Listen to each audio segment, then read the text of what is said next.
दिवाली की महफिल राजस्थान के गांव में धूमधाम से चल रही थी और रंग-बिरंगी बत्तियां रात में सितारों की तरह झिलमिला रही थीं।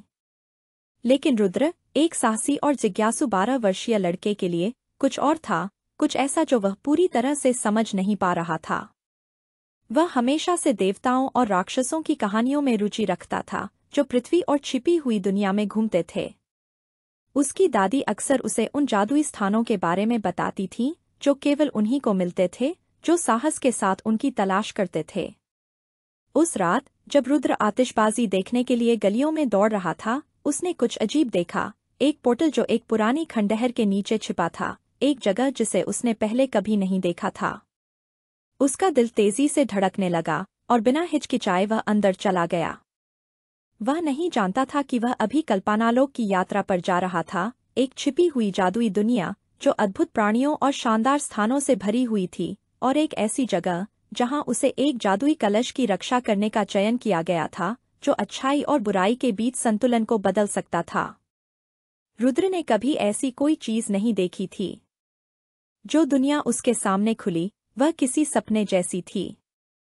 वह बड़ी, अंधेरे दरवाजा, जिसने उसे एक अद्भुत जंगल में पहुंचाया, जहां पेड़ जीवित प्राणियों की तरह चमक रहे थे और नदियां हल्की, सुनहरी रंग में चमक रही थीं। आकाश में एक मंदिर तैरता हुआ दिखाई दे रहा था, जो बादलों और तारों से घिरा था। ऐसा लग रहा था जैसे पूरी दुनिया एक लय में सांस ले रही हो, जिसे वह समझ नहीं सकता था, लेकिन जिसे वह अपनी हड्डियों में महसूस कर रहा था। एक बुजुर्ग आदमी, जो लंबे, सफेद दाढ़ी और मुस्कुराते हुए चेहरे के साथ खड़ा था, सामने आया। वह रंग-बिरंगे, रहस्यमय कपड़ों में लिपटा हुआ था और उसकी आंखों में तारे जैसे चमक रहे थे। वह ऋषि था, कल्पनालोक का एक ज्ञानी। स्वागत है, रुद्र, उसने शांतिपूर्वक कहा। मैं तुम्हारा इंतजार कर रहा था। रुद्र ने उसे हैरान होकर देखा। तुम मुझे कैसे जानते हो? मैं जानता हूं कि तुम कौन हो, क्योंकि तुम चुने गए हो, ऋषि ने कहा। तुम कल्पनालोक और उसके खजानों की रक्षा करने के लिए चुने गए हो। रुद्र को यह समझ में नहीं आया। लेकिन मैं तो बस एक गांव का लड़का हूं। मुझे इस जादुई दुनिया से क्या लेना देना? ऋषि मुस्कराए। तुम्हारा इससे बहुत लेना देना है। तुम वह हो जो अमृत कलश की रक्षा करेगा।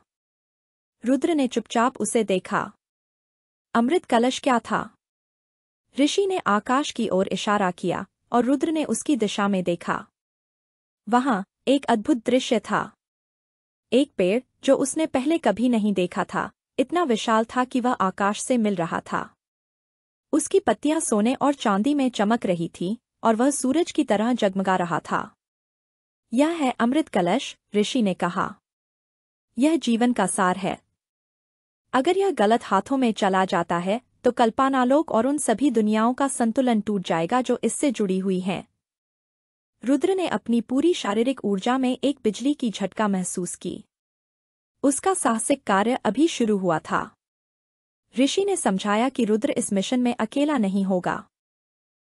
एक साहसी लड़की, जिसे औषधि और जादुई मंत्रों का गहरा ज्ञान था, उसकी साथी बनेगी। साथ में, उन्हें कल्पनालोक के विभिन्न क्षेत्रों में यात्रा करनी होगी ताकि वे अमृत कलश की रक्षा कर सकें। लेकिन यह यात्रा आसान नहीं होने वाली थी। उन्हें राक्षसों से लड़ना होगा और उन रहस्यों को हल करना होगा जो सदियों से अनसुलझे थे। रुद्र और अपनी यात्रा पर निकल पड़े, जहां उन्हें कई अजीब प्राणी मिले।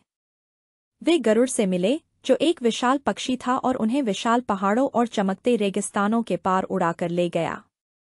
वे वृक्ष देव से मिले, जो एक पुरानी वृक्ष आत्मा थी और उन्हें राक्षसों के बारे में चेतावनी और सलाह दी। साया राज, एक दुष्ट शक्ति, जो अमृत कलश पर नियंत्रण प्राप्त करना चाहती थी और कल्पनालोक का संतुलन बिगाड़ने की योजना बना रही थी, वह सबसे बड़ा खतरा था जिसे उन्हें सामना करना था। रुद्र ने जल्दी ही सीखा कि उसे अपनी रक्षा और अपने दोस्तों की सुरक्षा के लिए त्रिशूल का उपयोग करना होगा, जो उसने अपनी यात्रा के दौरान खोजा था। लेकिन यह केवल युद्ध और खतरों से जूझने का समय नहीं था। रुद्र को यह भी समझने लगा कि उसकी यात्रा, उसकी आत्मा की भी यात्रा है। उसने साहस, दोस्ती और यह समझने की कला सीखी कि किस प्रकार से किस्मत उसे ऐसे स्थानों पर ले जा सकती थी, जिनका उसने कभी सपना भी नहीं देखा था। उसने यह भी सीखा कि प्रकृति, जिन जादुई प्राणियों से वह मिला, और अपनी भूमिका को बड़ी दुनिया में समझने के लिए सम्मान देना कितना महत्वपूर्ण था। जो भी निर्णय उसने लिया, उसका असर केवल उस पर नहीं, बल्कि उन दुनियाओं पर भी पड़ा जो उससे जुड़ी थीं।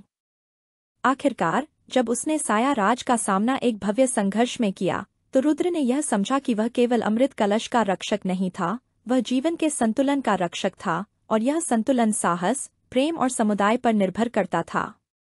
रुद्र राजस्थान लौट आया, अब एक नया लड़का, जो ज्ञान और समझ से भरपूर था, अपनी दुनिया और उसके चारों ओर मौजूद जादुई शक्तियों के बारे में।